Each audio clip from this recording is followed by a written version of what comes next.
ಒತ್ತಡದ ಬದುಕು, ಪೌಷ್ಟಿಕ ಆಹಾರದ ಕೊರತೆಯಿಂದ ಶುಗರ್, ಬಿಪಿ, ಬೊಜ್ಜು, ಗ್ಯಾಸ್ಟ್ರಿಕ್ ನಂತಹ ಆರೋಗ್ಯ ಸಮಸ್ಯೆ. ಹೆಚ್ಚು ಪೋಷಕಾಂಶಯುಕ್ತ ಆಹಾರ ಮತ್ತು ಸಿರಿಧಾನ್ಯಗಳೇ ಇದಕ್ಕೆ ಪರಿಹಾರ. ಮಿಲೆಕ್ಸ್ ಚೂರ್ಣಂ ಇಂದಿನ ವೇಗದ ಬದುಕಿಗೆ ಪುರಾತನ ಪೋಷಣೆಯ ಶಕ್ತಿ. ಇದು ಸಿರಿಧಾನ್ಯ, ಡ್ರೈ ಫ್ರೂಟ್ಸ್, ಮೊಳಕೆ ಕಾಳುಗಳು, ಧಾನ್ಯಗಳು ಹಾಗೂ ಸೀಡ್ಸ್ ಇಂದ ಸಮೃದ್ಧವಾಗಿದೆ. ಬನ್ನಿ ಮತ್ತೆ ಸಾಂಪ್ರದಾಯಿಕ ಸಿರಿಧಾನ್ಯಗಳಿಗೆ ಹಿಂದಿರುಗೋಣ. ಆರ್ಡರ್ ಮಾಡಲು ಲಿಂಕ್ ಡಿಸ್ಕ್ರಿಪ್ಷನ್ ಮತ್ತು ಪಿನ್ ಕಾಮೆಂಟ್ ನಲ್ಲಿದೆ.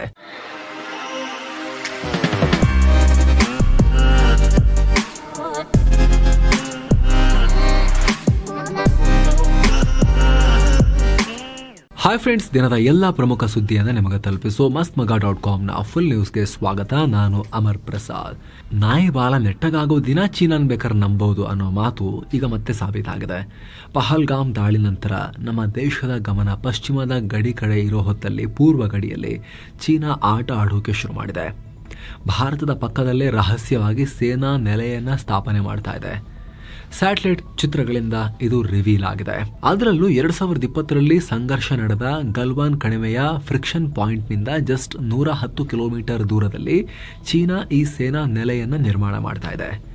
ಟಿಬೆಟ್ನಲ್ಲಿರೋ ಪಾಂಗಾಂಗ್ ಸೋ ಸರೋವರದ ಪೂರ್ವ ಭಾಗದ ದಂಡೆ ಮೇಲೆ ಇದರ ನಿರ್ಮಾಣ ಕಾರ್ಯ ನಡೀತಾ ಇದೆ. ಇಲ್ಲಿ ಕಮಾಂಡ್ ಮತ್ತು ಕಂಟ್ರೋಲ್ ಬಿಲ್ಡಿಂಗ್, ಸೈನಿಕರು ಇರೋಕೆ ಬ್ಯಾರಕ್ಗಳು, ಸೇನಾ ವಾಹನಗಳನ್ನು ನಿಲ್ಲಿಸೋಕೆ ಶೆಡ್, ಯಾವುದು ಸೇನಾ ವಾಹನಗಳನ್ನು ನಿಲ್ಲಿಸೋ ಶೆಡ್, ಮತ್ತೆ ಮದ್ದುಗುಂಡುಗಳನ್ನು ಸಂಗ್ರಹಿಸಿಡೋಕೆ ಸ್ಟೋರೇಜ್ ಫೆಸಿಲಿಟಿ ಮತ್ತು ರೆಡಾರ್ ಸಿಸ್ಟಮ್ಸ್ ಇವೆ. ಇನ್ನು ಶಾಕಿಂಗ್ ಅಂತ ಹೇಳಿದ್ರೆ ಮಿಸೈಲ್ ಲಾಂಚಿಂಗ್ ಸೈಟ್ಗಳನ್ನು ಕೂಡ ಚೀನಾ ಇಲ್ಲಿ ನಿರ್ಮಾಣ ಮಾಡ್ತಿದೆ. ಮಿಸೈಲ್ ಲಾಂಚಿಂಗ್ ಸೈಟ್ಸ್ ಹಾಗಂತ ಇದು ನಾರ್ಮಲ್ ಲಾಂಚ್ ಸೈಟ್ಸ್ ಅಲ್ಲ, ಅದಕ್ಕೆ ಮೂವಬಲ್ ಸ್ಲೈಡ್ ಮಾಡುವಂಥ ರೂಫ್ಗಳಿವೆ. ಅಂದರೆ ಒಂಥರ ಗ್ಯಾರೇಜ್ ಬಾಗಿಲಿದ್ದ ಹಾಗೆ.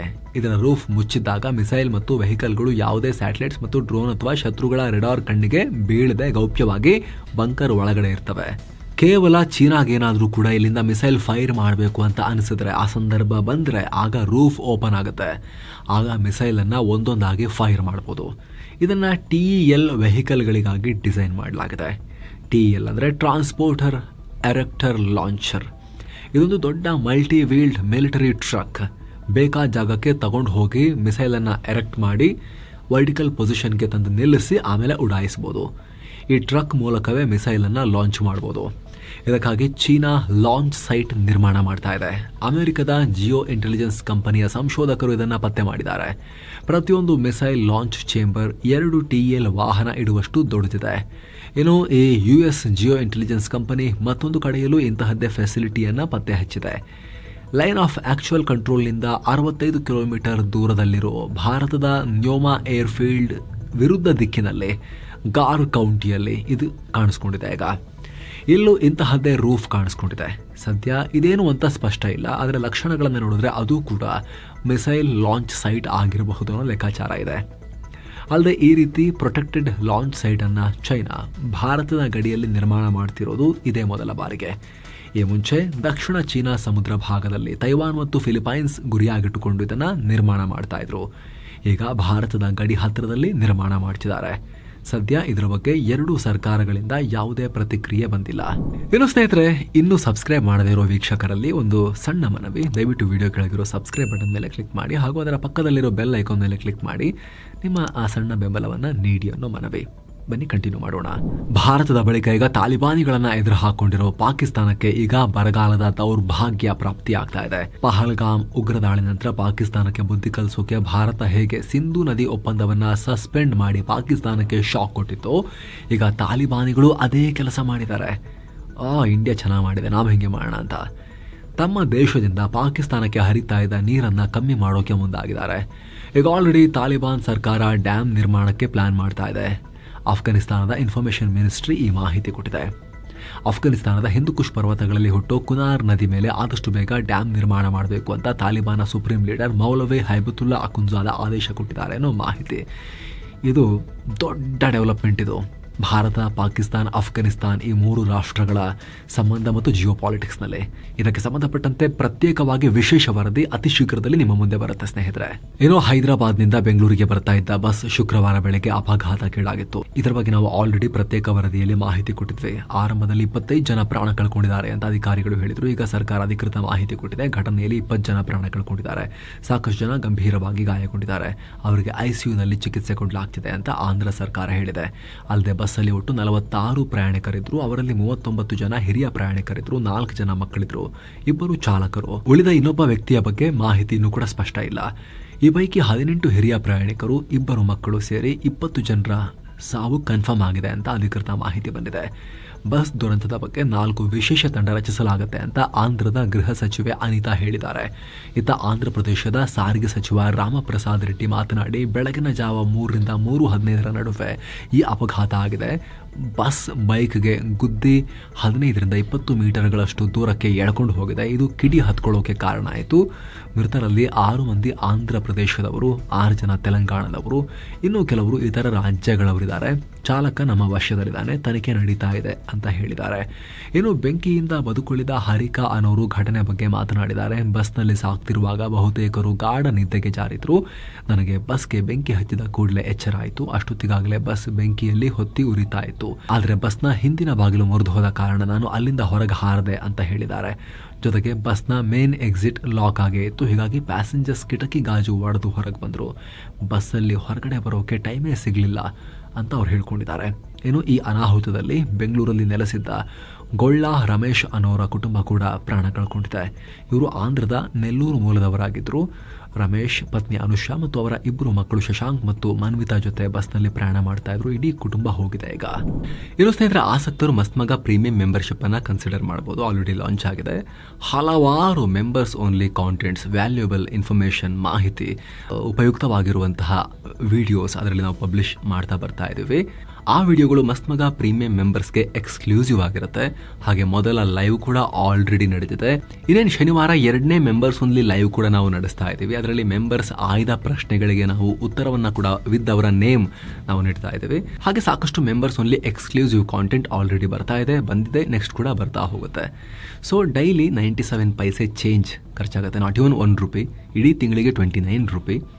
ಸೊ ನಮ್ಮ ವರ್ಕಲ್ಲಿ ವ್ಯಾಲ್ಯೂ ಕಾಣಿಸ್ತಾ ಇದೆ ಅಂತ ಹೇಳಿದ್ರೆ ನೀವು ಅದನ್ನ ಕನ್ಸಿಡರ್ ಮಾಡಬಹುದು. ಹಾಗೆ ಸ್ನೇಹಿತರೆ, ನಮ್ಮ ಗಮನಕ್ಕಿರಲಿ, ಆ ಮೆಂಬರ್ಸ್ ಓನ್ಲಿ ವಿಡಿಯೋಗಳಲ್ಲಿ ನಾವು ನಮ್ಮ ಕಡೆಯಿಂದ ಹಾಕೋ ಯಾವುದೇ ಕಮರ್ಷಿಯಲ್ ಕೊಲಾಬರೇಷನ್ಗಳನ್ನ, ಆ್ಯಡ್ಗಳನ್ನ ನಾವು ಇನ್ಸರ್ಟ್ ಮಾಡ್ತಾ ಇಲ್ಲ. ಯಾವುದೇ ಲಿಂಕ್ ಕ್ಲಿಕ್ ಮಾಡಿ ಆ್ಯಡ್ ಅಥವಾ ಯಾವುದೇ ಪ್ರಾಡಕ್ಟ್ ಇಂಟಿಗ್ರೇಷನ್ ಅನ್ನ ನಾವು ಅದರಲ್ಲಿ ಮಾಡ್ತಾ ಇಲ್ಲ. ಪ್ಯೂರ್ ಕಾಂಟೆಂಟ್ ಎಕ್ಸ್ಪೀರಿಯನ್ಸ್ ಕೊಡೋ ಪ್ರಯತ್ನವನ್ನು ನಾವು ನಡೆಸ್ತಾ ಇದ್ದೀವಿ ಮೆಂಬರ್ ಓನ್ಲಿ ವಿಡಿಯೋಸ್ನಲ್ಲಿ. ಸೊ ಸ್ನೇಹಿತರೆ, ವಿಡಿಯೋ ಕೆಳಗಡೆ ಜಾಯಿನ್ ಬಟನ್ ಇದೆ. ಅದರ ಮೂಲಕ ಆಂಡ್ರಾಯ್ಡ್ ಯೂಸರ್ಸ್ ಡೈರೆಕ್ಟ್ಲಿ ಜಾಯಿನ್ ಆಗ್ಬೋದು. ಆಪಲ್ ಯೂಸರ್ಸ್ ಡಿಸ್ಕ್ರಿಪ್ಷನ್ ಮತ್ತು ಪಿನ್ ಮಾಡಿರೋ ಕಾಮೆಂಟ್ನಲ್ಲಿ ಕೊಟ್ಟಿರೋ ಪ್ರತ್ಯೇಕ ಮೆಂಬರ್ಶಿಪ್ ಲಿಂಕ್ ಮೂಲಕ ಹೋಗಿ ಬ್ರೌಸರ್ಗೆ ಹೋಗಿ ನೀವು ಜಾಯಿನ್ ಆಗಬಹುದು. ಇನ್ನು ಕಲಬುರಗಿ ಜಿಲ್ಲೆಯ ಚಿತ್ತಾಪುರದಲ್ಲಿ ನಡೀತಾ ಇರೋ ಪಥಸಂಚಲನ ಫೈಟ್ಗೆ ಈಗ ಬಿಗ್ ಟ್ವಿಸ್ಟ್ ಸಿಕ್ಕಿದೆ. ಇದೇ ನವೆಂಬರ್ 9ನೇ ತಾರೀಕು ಪಥಸಂಚಲನ ನಡೆಸೋಕೆ ಮುಂದಾಗಿದ್ದ RSSಗೆ ಕೋರ್ಟ್ ಶಾಕ್ ಕೊಟ್ಟಿದೆ. RSS ಸಲ್ಲಿಸಿದ್ದ ರಿಟ್ ಅರ್ಜಿಯನ್ನ ಶುಕ್ರವಾರ ವಿಚಾರಣೆ ನಡೆಸಲಾಗಿತ್ತು. ನಮಗೆ ಅನುಮತಿ ಮಾಡಿಕೊಡಿ ಅಂತ ಕೇಳಿತ್ತು. ಆದರೆ ಕೋರ್ಟ್ ಯಾವ ನಿರ್ಧಾರವನ್ನು ತಗೊಂಡಿಲ್ಲ. ಸರ್ಕಾರಕ್ಕೆ ಕೆಲ ಸೂಚನೆ ಕೊಟ್ಟು ವಿಚಾರಣೆಯನ್ನು ದುಡಿಕೆ ಮಾಡಿದೆ. ಚಿತ್ತಾಪುರದಲ್ಲಿನ ಪರಿಸ್ಥಿತಿ ಪರಿಗಣಿಸಿ ಅಕ್ಟೋಬರ್ 30ನೇ ತಾರೀಕು ವರದಿ ಕೊಡುವಂತೆ ಹೇಳಿದ್ದೀವಿ. ಆ ವರದಿ ಆಧಾರದ ಮೇಲೆ ತೀರ್ಪನ್ನ ಪ್ರಕಟ ಮಾಡಲಾಗುತ್ತೆ ಅಂತ ಕೋರ್ಟ್ ಹೇಳಿದೆ.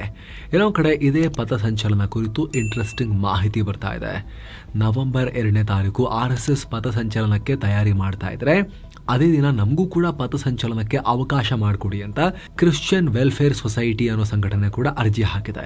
ಅಷ್ಟೇ ಅಲ್ಲ, ಇದಾದ ನಂತರ ಮೇಲಿಂದ ಮೇಲೆ ಹಲವು ಸಂಘಟನೆಗಳು ಅದೇ ದಿನ ನಾವು ಪಥಸಂಚಲನ ಮಾಡ್ತೀವಿ ಅಂತ ಅರ್ಜಿ ಮೇಲೆ ಅರ್ಜಿ ಹಾಕ್ತಾ ಇದ್ದಾರೆ.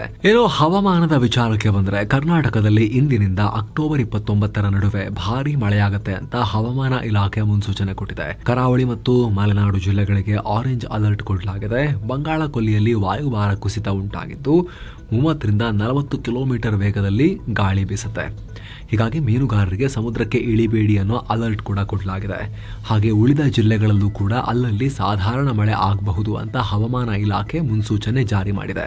ಏನೋ ಸೈಬರ್ ಕ್ರೈಮ್ಗೆ ಸಂಬಂಧಪಟ್ಟಂತೆ ಮಾಹಿತಿ, 6 ತಿಂಗಳಲ್ಲಿ ಭಾರತದಲ್ಲಿ 30,000 ಜನ ಇನ್ವೆಸ್ಟ್ಮೆಂಟ್ ಫ್ರಾಡ್ಗೆ ಒಳಗಾಗಿ ಮೋಸ ಹೋಗಿದ್ದಾರೆ ಅಂತ ಕೇಂದ್ರ ಗೃಹ ಇಲಾಖೆಯ ಸೈಬರ್ ವಿಂಗ್ ತಿಳಿಸಿದೆ.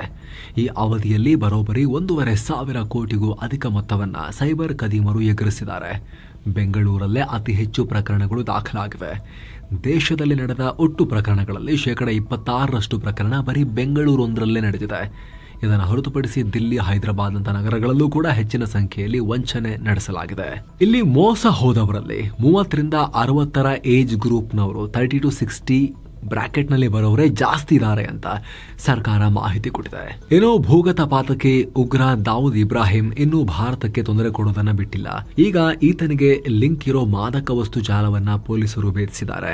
ಈ ಚೈನ್ ನ ಪ್ರಮುಖ ಆರೋಪಿಯನ್ನ ಕೂಡ ಬಂಧಿಸಲಾಗಿದೆ. ಇದರಿಂದ ಮುಂಬೈ ಕ್ರೈಮ್ ಬ್ರಾಂಚ್ ಪೊಲೀಸರು ಬರೋಬ್ಬರಿ 256 ಕೋಟಿ ರೂಪಾಯಿ ಮೌಲ್ಯದ ಮಾದಕ ವಸ್ತುವನ್ನ ಸೀಸ್ ಮಾಡಿದ್ದಾರೆ. ಬಂಧಿತ ಆರೋಪಿ ದುಬೈನಿಂದ ಇತ್ತೀಚೆಗೆ ಗಡಿಪಾರಾಗಿದ್ದು ಈ ಜಾಲದ ಕಿಂಗ್ ಪಿನ್ ಸಲೀಂ ದೋಲಾನ ಸಹಚರ ಅಂತ ಗೊತ್ತಾಗಿದೆ. ಹಾಗೆ ಈತ ದುಬೈನಲ್ಲಿದ್ದುಕೊಂಡೇ ಭಾರತದಲ್ಲಿ ತಮ್ಮ ನಶಾ ಸಾಮ್ರಾಜ್ಯವನ್ನ ಆಪರೇಟ್ ಮಾಡ್ತಾ ಇದ್ರು ಅಂತ ಅಧಿಕಾರಿಗಳು ಮಾಹಿತಿ ಕೊಟ್ಟಿದ್ದಾರೆ. ಈ ಗ್ಯಾಂಗ್ನವರು ಮುಂಬೈನ ನಶಾಲೋಕಕ್ಕೆ ಮತ್ತು ಭಾರತ ವಿರೋಧಿ ಸ್ಲೀಪರ್ ಸೆಲ್ಗಳಿಗೆ ಈ ಕಾರ್ಯಾಚರಣೆ, ಈ ಅರೆಸ್ಟ್ಗಳು ದೊಡ್ಡ ಹೊಡೆತ. ಏನೋ ವಾರದ ಕೊನೆ ಸೆಷನ್ ನಲ್ಲಿ ಭಾರತದ ಷೇರುಪೇಟೆ ರೆಡ್ ನಲ್ಲಿತ್ತು. ವಾರದ ವಹಿವಾಟಿನ ಅಂತ್ಯಕ್ಕೆ ಸೆನ್ಸೆಕ್ಸ್ 344 ಪಾಯಿಂಟ್ಸ್ ಕುಸಿದು 84,211ಕ್ಕೆ ರೀಚ್ ಆಯಿತು. ನಿಫ್ಟಿ 96 ಪಾಯಿಂಟ್ಸ್ ಕಮ್ಮಿಯಾಗಿ 25,795ಕ್ಕೆ ತಲುಪಿತು.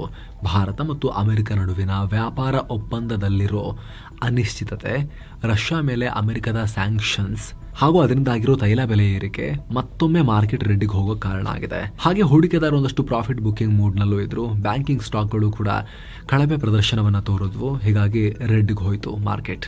Cipla, HUL, Adani port, Max health care, UltraTech cement ಕೆಂಪು ಪಟ್ಟಿಯಲ್ಲಿ ಕಾಣಿಸ್ಕೊಂಡ್ವು.